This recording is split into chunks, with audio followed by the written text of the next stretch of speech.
Alright guys, welcome back to the channel. Welcome if you are new. Thank you for taking time out of your day to check the video out. We have more PlayStation news, rumors, and leaks to go over and cover here today. So do me a favor before we dive into these topics. If you end up enjoying the video or finding it informative, be sure to leave it a like. And if you are new here to the channel, please consider hitting that subscribe button as well.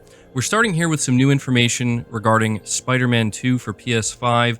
First, we're talking about the digital deluxe edition and the bonus suits, and how it has been confirmed that these suits cannot be unlocked through gameplay. Insomniac Games has confirmed that the 10 bonus suits offered with Marvel's Spider-Man 2 PS5 Digital Deluxe Edition cannot be unlocked in the game. Some fans were hopeful that those who don't want to fork out the extra money would be able to unlock these items via gameplay, but that won't be possible.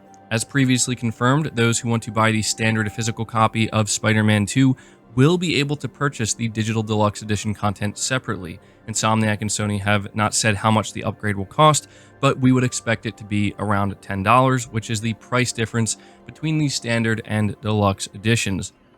And so, yeah, this is something that is worth clarifying so people are aware. If you have any interest in those 10 suits that come with the Digital Deluxe Edition, that is the only way you're going to be able to get it. And it is also nice to get the confirmation for those who are planning to buy a physical copy of this game that you can upgrade to that edition of the game if that's what you want to do.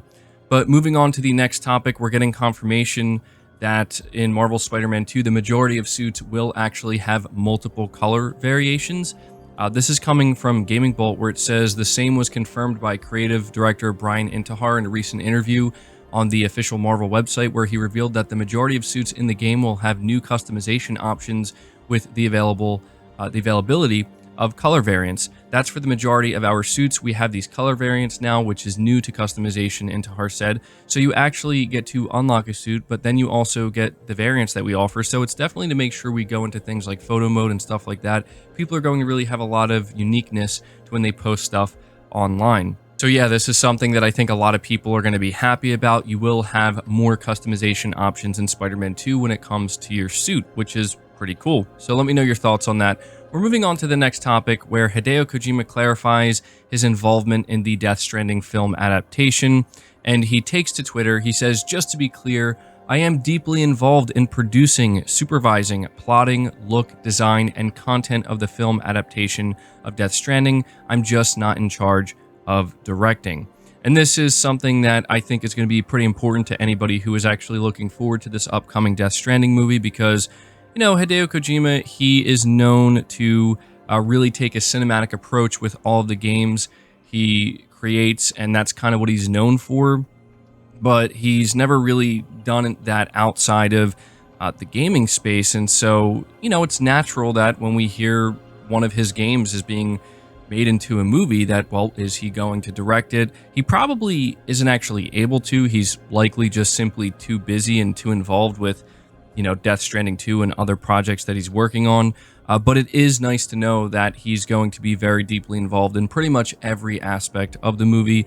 I think it would just be kind of strange to get like a Hideo Kojima game turned into a movie and him not really be involved in any significant way. That just honestly wouldn't make sense to me.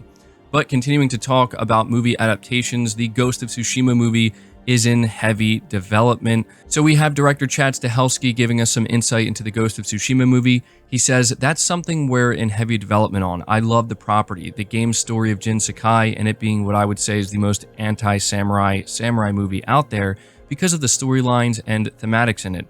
The journey that Jin Sakai goes through from his transition, or his choices of who to become and what the people need him to become, and what he is honor-bound to do and what he needs to become. It's so interesting to me. The story and the characters in the story are definitely something I don't want to lose in any way.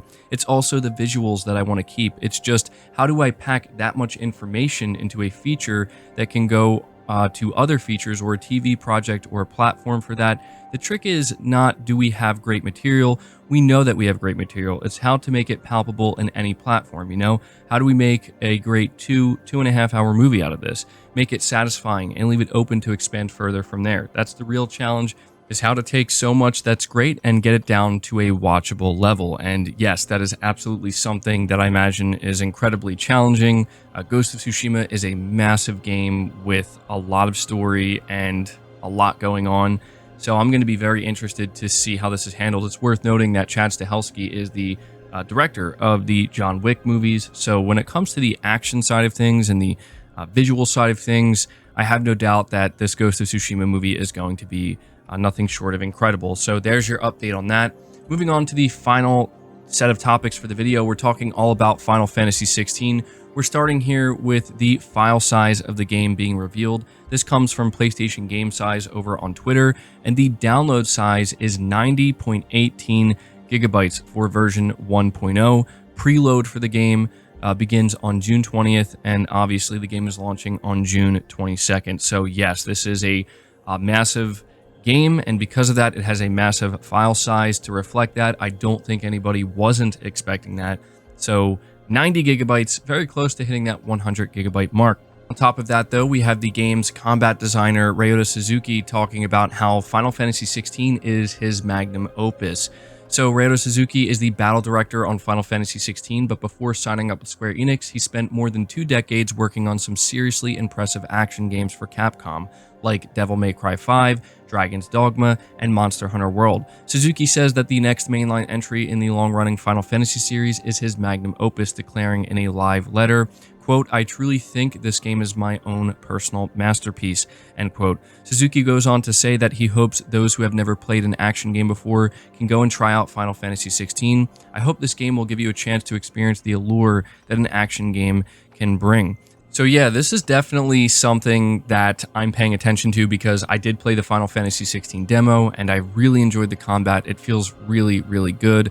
And that is one of the things that I thought was so cool about Final Fantasy 16 is the fact that they're going all in with the action, and they have, the designer, the gameplay designer of Devil May Cry, involved, and he's out here saying that this is his own personal masterpiece. That's impressive when you consider what he's worked on in the past. And so it's definitely a sign of confidence, and I'm buying into the hype here, right? Like, I am very excited for this game. Can't wait for it to launch. But continuing to talk about Final Fantasy 16, we have new details on what New Game Plus will entail. Final Fantasy 16 director Hiroshi Takai told IGN that players can opt to complete their first playthrough in either the action-focused mode or the story-focused mode. Upon completing the campaign and unlocking New Game Plus, players will be able to opt for the Final Fantasy mode, which makes enemies more difficult by changing their positioning and behavior and making them generally stronger. In some cases, enemy types will be changed altogether to balance things. Players will retain protagonist Clive's level, gear, and abilities. Additionally, weapons can be upgraded further. You might suddenly be confronted by an elite monster that wasn't there on your first playthrough, Takai explained. One such enemy is the Iron Giant, which first appeared in Final Fantasy II. Players will be awarded a gold trophy for completing a playthrough in Final Fantasy mode. And so, yeah, this sounds like a really robust New Game Plus. It sounds like they're going kind of above and beyond here to make sure that if you decide to do a second playthrough in New Game Plus mode on Final Fantasy 16, it will be well worth your design, and it's not just kind of, some tacked on, like, here you go, here's a, minimal New Game Plus experience. So, yeah, considering the game is already long to start with, I imagine there are going to be quite a few people who are going to spend potentially, like, hundreds of hours with this game if they really want to, take it as far as they can. But the final topic of the day for Final Fantasy 16, and possibly the most significant, is that Final Fantasy 16 is in fact going to be receiving a day one update that is going to fix minor performance issues. Final Fantasy 16 will have a day one update after all. Square Enix had initially said that it didn't plan a patch for launch, but added that things may change if it identified any issues. In a pre-launch event, producer Naoki Yoshida said that the patch will fix a few bugs and performance issues. Keeping its promise that all Final Fantasy 16 players will be able to jump in and play on launch day, Square Enix has ensured that the patch is small and isn't a mandatory download. The update weighs in at around 300 megabytes, and the game can be played without it. Those who purchase Final Fantasy 16 digitally will have the update automatically applied, so the latter only applies to those who buy a physical disc version.